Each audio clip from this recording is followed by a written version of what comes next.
Kaleshwaram project విషయంలో మూడో రోజు విజిలెన్స్ తనిఖీలు కొనసాగుతున్నాయి. జయశంకర్ భూపాలపల్లి జిల్లా మహదేవ్పూర్ ఇరిగేషన్ కార్యాలయంలో మూడో రోజు విజిలెన్స్ అండ్ ఎన్ఫోర్స్మెంట్ సోదాలు నిర్వహిస్తోంది. కాళేశ్వరం ప్రాజెక్టులో భాగమైన మేడిగడ్డ బ్యారేజు, కన్నెపల్లి పంపు హౌస్ రికార్డులను స్వాధీనం చేసుకున్నారు అధికారులు.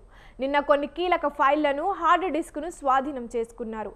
ఇవాళ మహదేవ్పూర్లోని ఇరిగేషన్ కార్యాలయంలో రికార్డుల ప్రక్రియ కొనసాగుతోంది.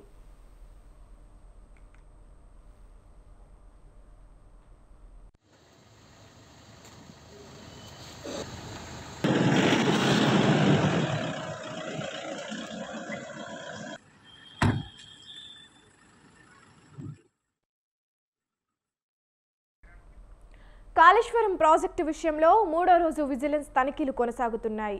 జయశంకర్ భూపాలపల్లి జిల్లా మహదేవ్పూర్ ఇరిగేషన్ కార్యాలయంలో మూడో రోజు విజిలెన్స్ అండ్ ఎన్ఫోర్స్మెంట్ సోదాలు నిర్వహిస్తోంది.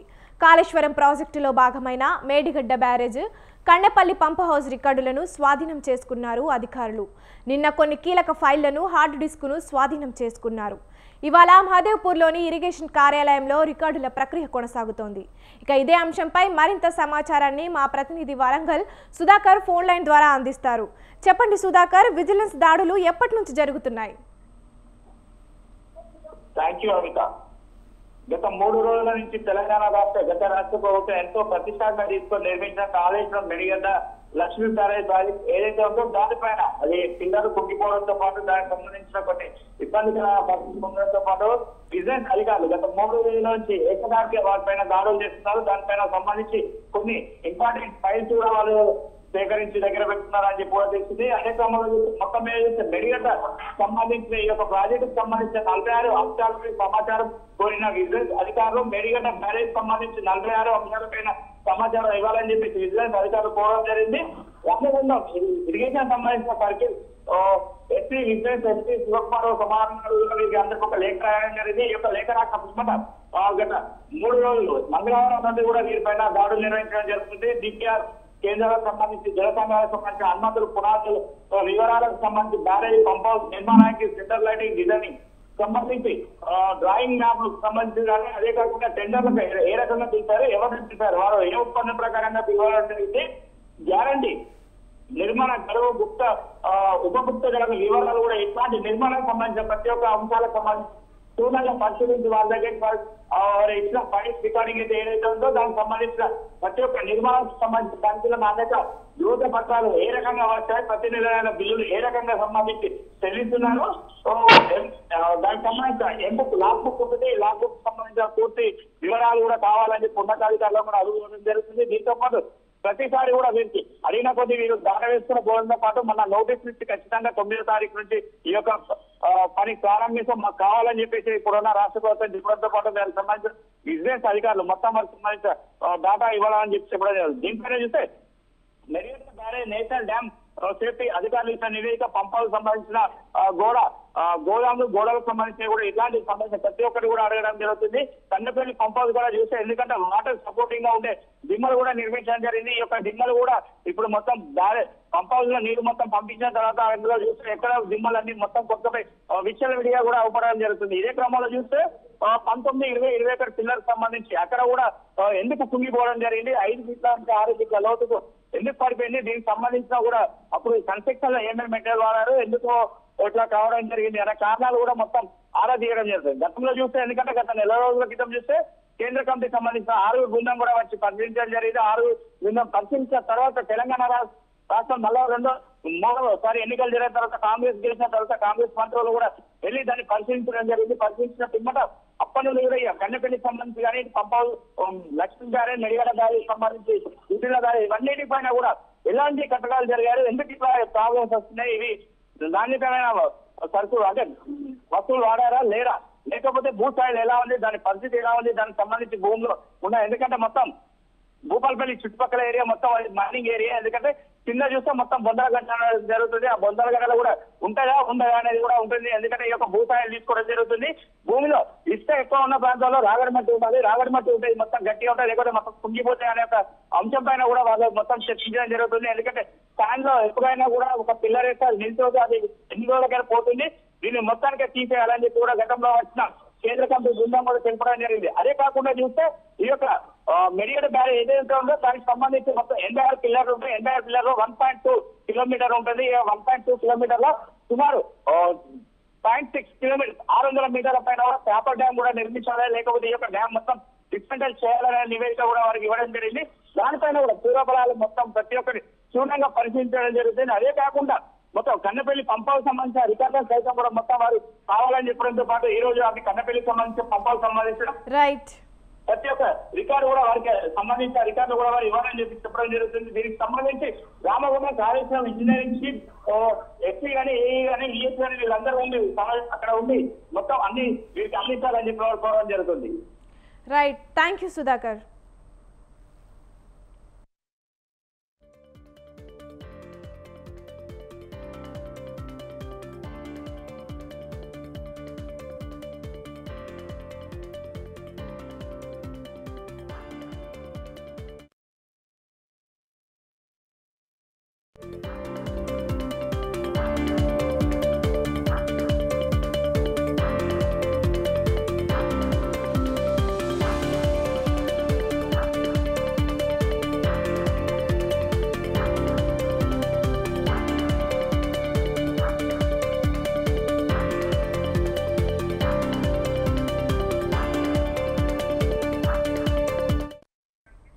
సార్వత్రిక ఎన్నికల సన్నద్ధతపై కాసేపట్లో కాంగ్రెస్ పార్టీ కీలక సమావేశం ప్రారంభం కానుంది. పార్టీ కేంద్ర కార్యాలయం ఏఐసీసీలో మధ్యాహ్నం 3 గంటల నుంచి సమావేశం జరుగుతోంది. అన్ని లోక్సభ నియోజకవర్గాల పార్టీ కోఆర్డినేటర్లతో విడివిడిగా భేటీ కానున్నారు. ఏఐసీసీ అధ్యక్షుడు మల్లికార్జున ఖర్గే, అగ్రనేత రాహుల్ గాంధీ ఈ నెల 7న అన్ని లోక్సభ నియోజకవర్గాలకు సమన్వయకర్తలను ఏఐసీసీ నియమించింది. మధ్యాహ్నం 3 గంటల నుంచి జరిగే సమావేశానికి హాజరు కావాలని సమన్వయకర్తలకు సమాచారం పంపించారు. ఈ నేపథ్యంలో ఇప్పటికే చాలా మంది నేతలు ఢిల్లీకి చేరుకున్నారు. మధ్యాహ్నం 3 గంటలకు తెలంగాణ లోక్సభ స్థానాల సమన్వయకర్తలతో భేటీ జరుగుతోంది. సాయంత్రం 5 గంటలకు ఆంధ్రప్రదేశ్ లోక్సభ నియోజకవర్గాల సమన్వయకర్తలతో సమావేశం జరుగుతోంది.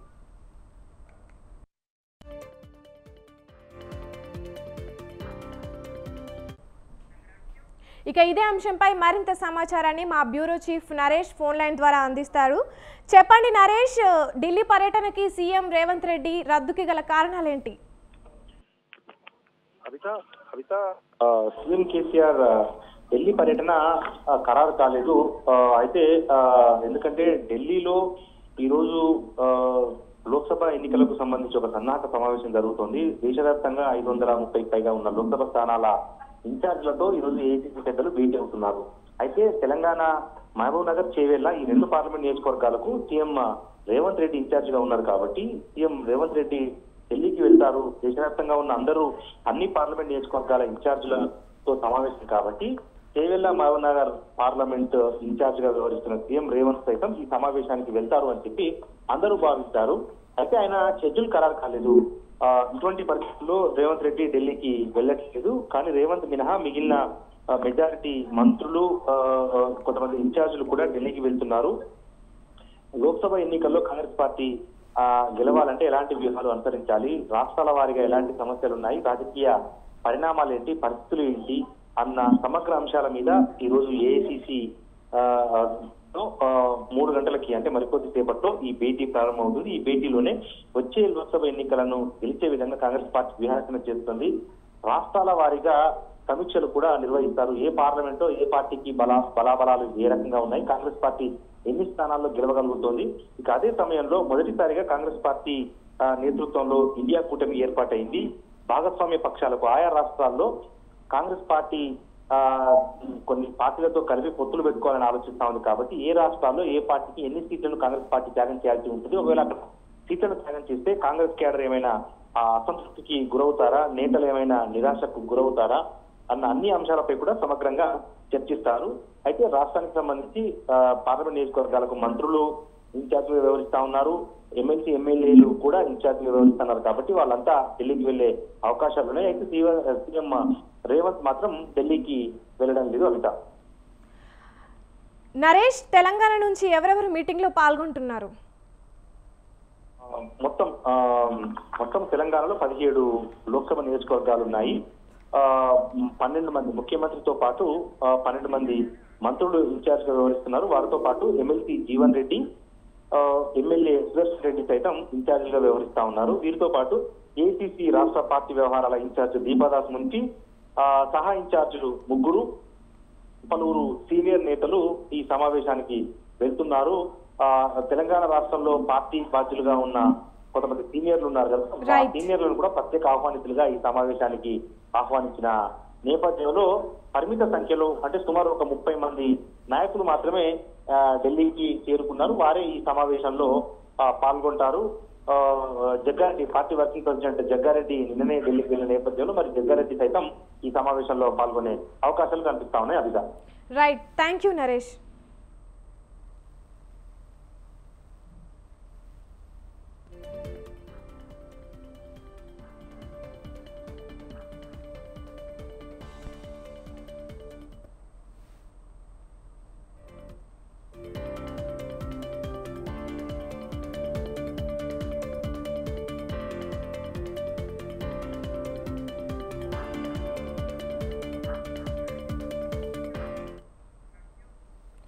ఎంపీ కేశినేని నాని ఎన్ని అంటున్నా 1999 నుంచి తానే సర్దుకుపోతూ వచ్చానని ఆయన సోదరుడు కేశినేని చిన్ని తెలిపారు. తమ కుటుంబంలో అప్పటి నుంచి కలహాలు ఉన్నాయని, వాటితో టీడీపీ అధినేత చంద్రబాబుకు సంబంధం ఏంటని ప్రశ్నించారు.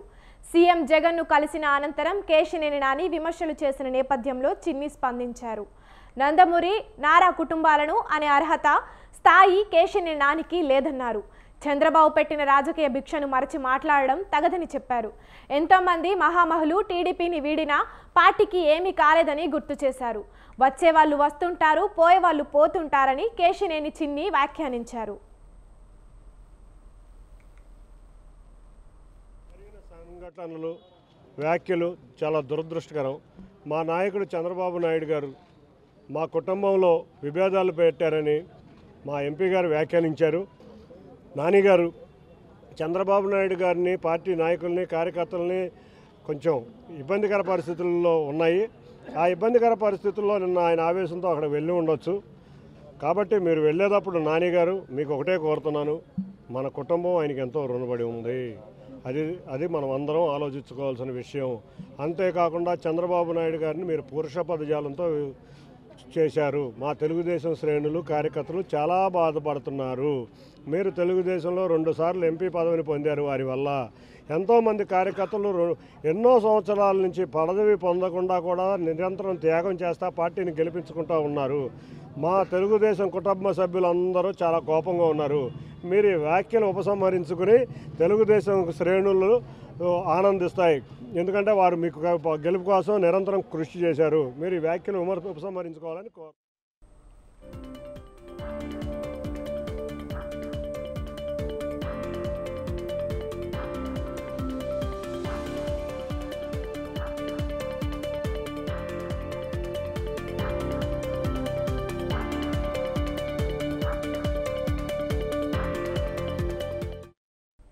దేశంలో అత్యధికంగా ప్రభుత్వ ఉద్యోగాలు ఇచ్చింది బీఆర్ఎస్ ప్రభుత్వమేనని ఎమ్మెల్యే కేటీఆర్ అన్నారు. ప్రభుత్వ ఉద్యోగులకు అత్యధిక వేతనాలు ఇచ్చింది బీఆర్ఎస్ ప్రభుత్వమేనని గుర్తు చేశారు. మహబూబాబాద్ లోక్సభ నియోజకవర్గంపై తెలంగాణ భవన్లో నిర్వహించిన సన్నాహక సమావేశంలో కేటీఆర్ పాల్గొని మాట్లాడారు. ఎన్నికల్లో గెలుస్తామని కాంగ్రెస్ నేతలు అనుకోలేదని కేటీఆర్ అన్నారు. 6 గ్యారంటీలు అన్నారు కానీ 420 హామీలు ఇచ్చారని చెప్పారు. ప్రజలు తప్పుడు ప్రచారం నమ్మి బాగా పనిచేసిన వారిని ఓడించారని అన్నారు. పనుల మీద కంటే ప్రచారం మీద దృష్టి పెడితే తామే గెలిచే వాళ్ళమని కేటీఆర్ అభిప్రాయపడ్డారు. రాజకీయ ప్రచారం గురించి తాము ఏనాడు ఆలోచించలేదన్నారు.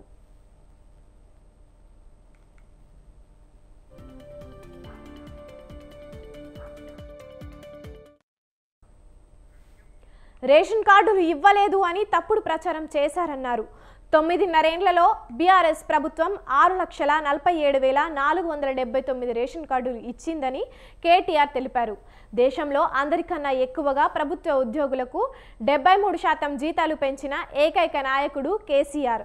29 లక్షల పింఛన్లను 46 లక్షలకు పెంచినా ఏనాడు చెప్పుకోలేదని గుర్తు చేశారు. కాంగ్రెస్ పార్టీ అబద్ధాల ముందు అభివృద్ధి ఓడిపోయిందని కేటీఆర్ అన్నారు.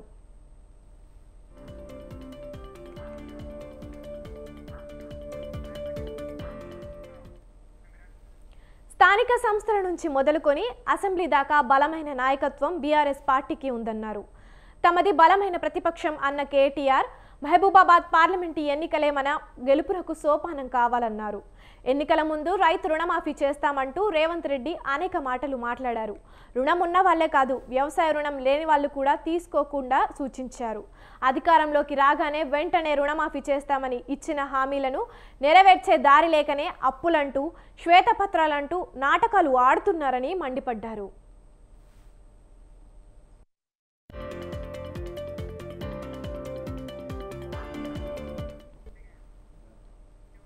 ప్రభుత్వం మానవత్వానికి మారుపేరుగా నిలబడిందని సీఎం జగన్ అన్నారు. రాష్ట్రంలో 8వ విడతలో జగనన్న తోడు పథకం కింద నిధులను ముఖ్యమంత్రి జగన్ విడుదల చేశారు. పూర్తి వడ్డీ భారాన్ని ప్రభుత్వమే భరిస్తూ 3,95,000 మందికి ఒక్కొక్కరికి 10,000 రూపాయల జమ చేశారు. ఈ పథకం ద్వారా చిరు వ్యాపారులు 4 సార్లు లబ్ధి పొందారని సీఎం జగన్ అన్నారు. చిరు వ్యాపారులకు ఈ పథకంతో ఎంతో మేలు జరిగిందన్నారు. ఈ పథకం ద్వారా లబ్ధి పొందే వారిలో దాదాపు 87% మహిళలే ఉన్నారని తెలిపారు. చిరు వ్యాపారులను ఆదుకోవడంలో రాష్ట్రం దేశానికే ఆదర్శంగా నిలుస్తోందని సీఎం జగన్ అన్నారు.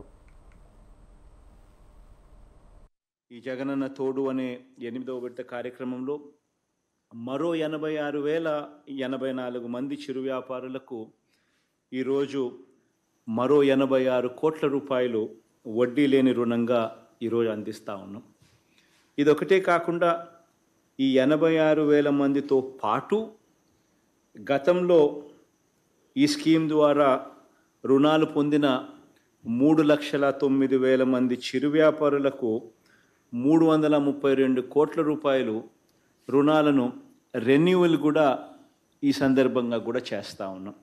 అంటే మొత్తంగా ఈరోజు ఈ కార్యక్రమం ద్వారా 418 కోట్ల రూపాయలు 3,95,000 మందికి ఈరోజు మళ్ళీ వాళ్లకు రుణాలుగా కొత్త రుణాలు. ఏపీలో అధికారాన్ని అడ్డం పెట్టుకొని ప్రతిపక్ష నేతలపై అక్రమ కేసులు పెడుతున్నారని టీడీపీ సీనియర్ నేత అలపాటి రాజా ఆరోపించారు. అక్రమ కేసులు బనాయిస్తే న్యాయస్థానాలు కూడా తప్పుపడుతున్నాయని అన్నారు. ప్రతి విషయంలో సిఐడి కేసులు నమోదు చేస్తోందని ఆగ్రహం వ్యక్తం చేశారు. సామాన్య మానవుడికి ఇసుక దొరకడమే కష్టంగా మారిందని తెలిపారు. ఉచితంగా ఇసుక ఇస్తే అక్రమంగా కేసులు నమోదు చేశారని అలపాటి రాజా ధ్వజమెత్తారు. చూలు లేదు కొడుకు పేరు సోమలింగడు అన్నట్టుగా ఇన్నర్ రింగ్ రోడ్డు అనే ప్రతిపాదన మీద డిస్కషన్స్ జరిగినాయి, కానీ దాని మీద ఒక జీవో ఇష్యూ చేయటం కానీ ఆ జీవోలో ఏదో అక్రమాలు జరిగినాయి అని చెప్పి అక్రమ కేసులు బనాయించటం, దానికి స్వయంగా మంగళగిరి శాసనసభ్యులు ఆళ్ల రామకృష్ణారెడ్డి గారు ఏదో జరిగిపోయింది, ఇక్కడ పెద్ద ఎత్తున అవినీతి పాల్పడ్డాడు మాజీ ముఖ్యమంత్రి చంద్రబాబు నాయుడు గారు అని చెప్పి హైకోర్టులో ఇంత చెత్త కేసు న్యాయశాస్త్ర పరంగా చూసినట్లయితే మీరు అసలు ఏమి ఆలోచించి ఇలాంటి కేసులు పెడతా ఉన్నారు? దేనికి పెడతా ఉన్నారు? అంటే ఈ రోజున మీ నాయనే నిరూపించలేకపోయాడు. ఎన్నో కమిషన్లు వేసి ఎక్కడ కూడా అవినీతి మచ్చ అనేది అంటకుండా బయటకు వచ్చినటువంటి వ్యక్తి, ప్రజాస్వామ్యాన్ని అపహాస్యం చేస్తున్నటువంటి న్యాయశాస్త్రాన్నిలో ఉన్నటువంటి ప్రొసీజరల్ ఇర్రెగ్యులారిటీస్ని అడ్డం పెట్టుకొని మీరు నడుస్తున్నటువంటి నడత సామాన్య మానవుడికి ఒక అభద్రతా భావం కలిగే విధంగా మీ వ్యవహారం ఉంది. ఆలు లేదు, చూలు లేదు, కొడుకు. తెలంగాణ ముఖ్యమంత్రి రేవంత్ రెడ్డితో గూగుల్ వైస్ ప్రెసిడెంట్ చంద్రశేఖర్ తోట భేటీ అయ్యారు. సీఎం నివాసంలో ఆయనను మర్యాదపూర్వకంగా కలిశారు. తెలంగాణ రాష్ట్రంలో పెట్టుబడులపై గూగుల్ వైస్ ప్రెసిడెంట్ చంద్రశేఖర్ తోట సీఎంతో చర్చించి ప్రభుత్వంతో కలిసి పనిచేయడానికి సంసిద్ధతను వ్యక్తం చేశారు.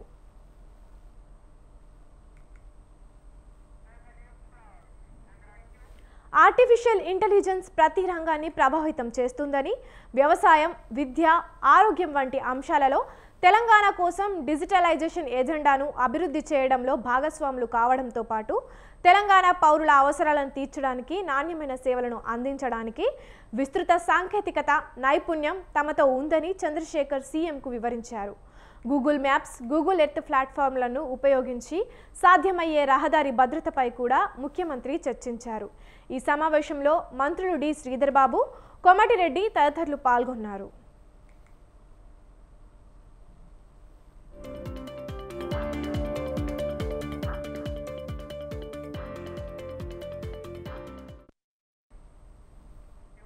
తెలంగాణ శాసన మండలిలోని 2 ఎమ్మెల్యే కోటా ఎమ్మెల్సీ స్థానాల ఉప ఎన్నికకు కేంద్ర ఎన్నికల సంఘం నోటిఫికేషన్ జారీ చేసింది.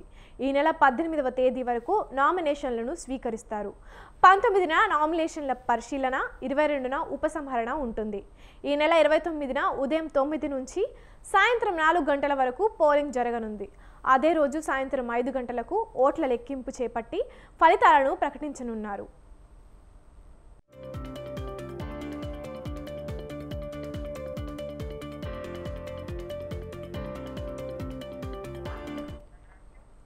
ఇటీవల జరిగిన రాష్ట్ర అసెంబ్లీ ఎన్నికల్లో బీఆర్ఎస్ నుంచి ఎమ్మెల్యేలుగా ఎన్నికైన కడియం శ్రీహరి, పాడి కౌశిక్ రెడ్డి తమ ఎమ్మెల్సీ పదవులకు రాజీనామా చేశారు.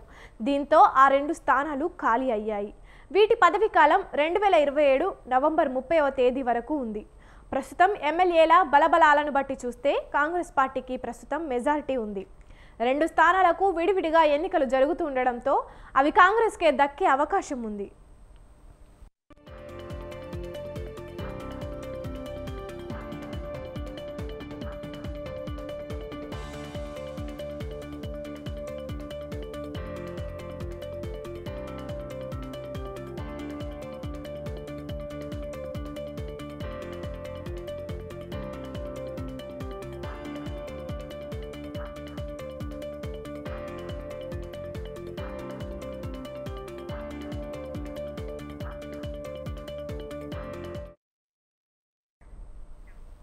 తెలంగాణలో యువతను డ్రగ్స్, మద్యానికి బానిసలుగా చేస్తున్నారని బీజేపీ జాతీయ ప్రధాన కార్యదర్శి బండి సంజయ్ విమర్శించారు.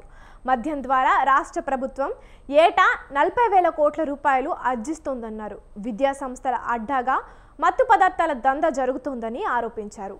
రామమందిర నిర్మాణం బీజేపీ కార్యక్రమం కాదని, దీన్ని రాజకీయం చేయడం కాంగ్రెస్కు తగదన్నారు.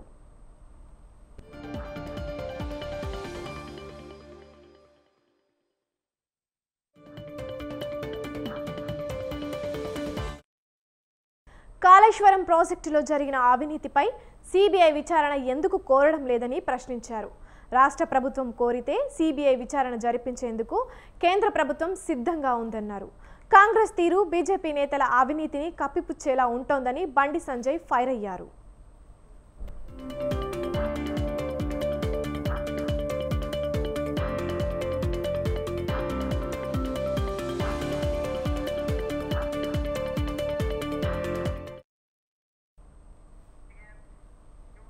రేవంత్ సర్కారు లెక్కలు తీస్తోంది.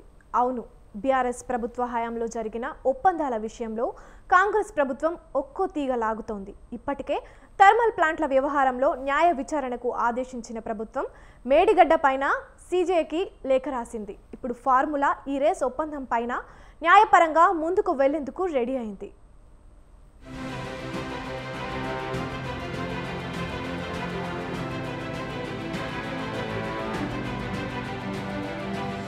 బీఆర్ఎస్ ప్రభుత్వ హయాంలో జరిగిన ఒప్పందాలపై తీగలాగుతోంది కాంగ్రెస్ ప్రభుత్వం. ఈ క్రమంలో ఇప్పటికే థర్మల్ ప్లాంట్ల వ్యవహారంలో న్యాయ విచారణకు ఆదేశిస్తున్నట్లు కొద్ది రోజుల క్రితమే అసెంబ్లీ వేదికగా ప్రకటించారు సీఎం రేవంత్ రెడ్డి. ఇక ఎన్నికల ముందు జరిగిన మేడిగడ్డ బ్యారేజీ వ్యవహారం పైన సీరియస్ గా ఉంది తెలంగాణ సర్కారు. ఈ మొత్తం వ్యవహారంలో జ్యుడిషియల్ ఎంక్వైరీకి సిట్టింగ్ జడ్జిని కేటాయించాలంటూ రాష్ట్ర హైకోర్టు ప్రధాన న్యాయమూర్తికి ప్రభుత్వం లేఖ రాసింది. మేడిగడ్డపై విజిలెన్స్ విచారణలో రిటైర్డ్ చీఫ్ ఇంజనీర్ సిఏ పేర్లు ఉన్నట్లు తెలిపింది. ప్రాజెక్టు నిర్మాణంలో కీలక వ్యక్తి ఎవరు, కాంట్రాక్టు ఎలా ఫైనల్ అయింది, ఇలా అన్ని అంశాలను బయటకు తీస్తోంది.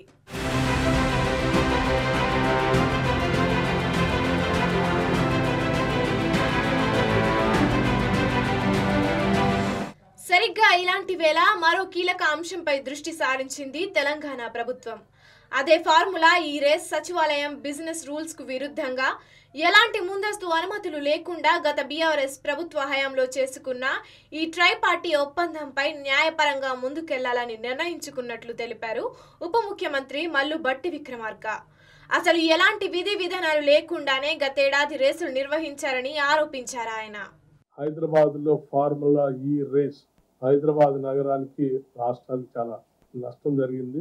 ప్రభుత్వం సరైన నిర్ణయం తీసుకోలేదు. వాటిని చూస్తే సరే ఇదేంటో నిజమే అనుకొని లోతులోకి వెళ్ళాం. ఫార్ములా ఈ రేస్ కావాల్సిన ట్రాక్ ఇన్ఫ్రాస్ట్రక్చర్ తయారు చేయాలి. తయారు చేస్తే రాష్ట్రం హోస్ట్ ఇన్ఫ్రాస్ట్రక్చర్ తయారు చేసిస్తే రాష్ట్రానికి ఏంటి ఆదాయం అంటే ఏం లేదు దాంట్లో. వచ్చే ఫిబ్రవరిలో జరగాల్సి ఉన్న ఈవెంట్ నిర్వహణ కోసం నాటి మంత్రివర్గం సంబంధిత శాఖ మంత్రి అనుమతి లేకుండా ఇటీవలే బదిలీ అయిన పురపాలక శాఖ ప్రత్యేక ప్రధాన కార్యదర్శి 55 కోట్లను నెక్స్ట్ జెన్ అనే ప్రైవేట్ కంపెనీకి చెల్లించారని మంత్రి చెప్పుకొచ్చారు. ఈవెంట్ నిర్వహణకు 110 కోట్లతో ఒప్పందం జరగగా మిగిలిన 55 కోట్లను చెల్లించాలంటూ సదరు నెక్స్ట్ జెన్ కంపెనీ నోటీసు పంపిందన్నారు బట్టి. అసలు ఈ వ్యవహారంలో 3 వాటాదారులు ఉన్నారన్నారు మంత్రి. రేసు నిర్వహించింది ఒకరైతే టికెట్లు అమ్ముకున్నది మరొకరని, కానీ 3వ వాటాదారైన రాష్ట్ర ప్రభుత్వానికి వచ్చిందేమీ లేదన్నారు. అదే సమయంలో ఫార్ములా ఈ రేసు రద్దుతో హైదరాబాద్ అభివృద్ధికి నష్టం జరిగిందంటూ బీఆర్ఎస్ వర్కింగ్ ప్రెసిడెంట్ కేటీఆర్ చేసిన ఆరోపణలను ఖండించారు. ఈ రేసు వల్ల జరిగిందేం లేదని చెప్పుకొచ్చారు మంత్రి బట్టి. ట్రై పార్టీ అగ్రిమెంట్ ఎవరెవరికి దాన్ని తీసుకొని వచ్చి ఈడ రేస్ కండక్ట్ చేసుకొని టికెట్లు అమ్ముకొని దాంతో లబ్ధి పొందాం అనుకునేటువంటి ఒక కంపెనీ పేరు ఎస్ నెక్స్ట్ జెన్. వారు ఏబిపి ఫార్ములా ఈ ఇంకో కంపెనీ, ఈ ఫార్ములా ఈ రేస్ కండక్ట్ చేసేవాళ్ళ కంపెనీ రేసింగ్ ప్రైవేట్ లిమిటెడ్ వాళ్ళు ఒక 35 కోట్లు ఖర్చు పెట్టారట.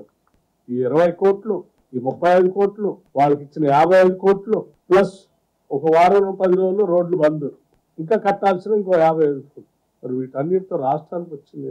మీరు తీసుకొచ్చిన ఆ ఏజెన్సీ ఆ కంపెనీ వాళ్ళేమో టికెట్లు అమ్ముకొని వాళ్ళు వెళ్ళిపోయారు. ఈ ఫార్ములా చూడడం డబ్బులు కట్టమని వాళ్ళు నోటీస్ ఇస్తాం. మీరేం చేతులు దులుపుకొని కావాల్సిన తప్పిదాలను చేసి మీరు వెళ్ళిపోతుంది. మరి రాష్ట్ర ప్రజల సంగతి మీద రాష్ట్రం వీటికి వచ్చే ఆదాయం మేము ఎవరికి తల వంచం. రాష్ట్ర ప్రజలకు చెందాల్సినటువంటి సొత్తుని ఎవరికి దారాదత్తం చేయడానికి కూడా దీనికి సంబంధించి పూర్తిగా లీగల్ గా ఏ కార్యక్రమాలు చేసి రాష్ట్ర ప్రయోజనాలకి రాష్ట్ర ఆర్థిక పరిస్థితికి ఉపయోగం ఉంటుందో ఆ కార్యక్రమాలు చాలా స్పష్టంగా చేస్తాం. తమ ప్రభుత్వంపై ప్రజలకు ఎన్నో ఆశలు ఆకాంక్షలు ఉన్నాయంటూ ఈ సందర్భంగా చెప్పుకొచ్చారు మంత్రి బట్టి. ప్రతి పైసా ప్రజల అవసరాల కోసమే తాము ఖర్చు చేస్తామన్నారు. తద్వారా బీఆర్ఎస్ ప్రభుత్వం గతంలో చేసుకున్న ఒప్పందాలు, ప్రజాధనం వృధాకు సంబంధించిన లెక్కలు బయటకు తీయడం ఖాయమన్న సంకేతాలు ఆయన ఇచ్చారన్న అభిప్రాయం రాజకీయ వర్గాల్లో వ్యక్తమవుతోంది.